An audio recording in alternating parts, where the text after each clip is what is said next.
Yo, hello guys, and welcome back again to a brand new video. In today's tutorial, I will show you how to create a shirt in Roblox. So, in order to create a shirt in Roblox, we need to first open our devices and then open any kind of browsers. Now, guys, I will need to go to the URL and search for uh, Roblox or Roblox Maker, which is something like that.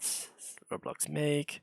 Let me just search for the website, or let me just search for Roblox shirt creator, and I will be finding it. So it is blocks make. So now guys, I will click on here to join, and you can just sign in using your Google account. So I will use that as to make the process much faster. And here guys, you can click here to new Roblox design. So let's wait.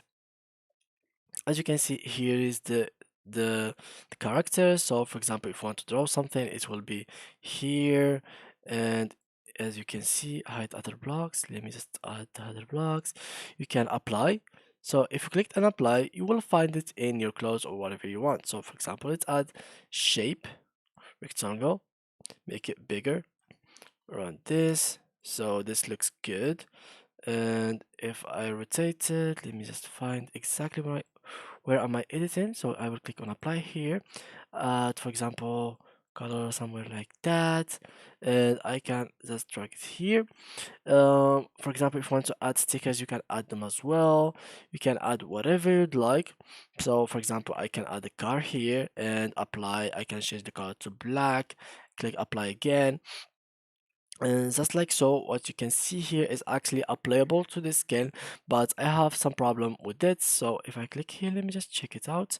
All right, there is some problem with this website at the moment, but otherwise it will be looking like everything you do in this plug, it has to be appearing on this thing in here, on the body in here. So for example, here you can reduce the opacity, you can just do whatever design you'd like, or even you can just choose like to grab an image from Photoshop. You can edit on Photoshop and then drag it over this image.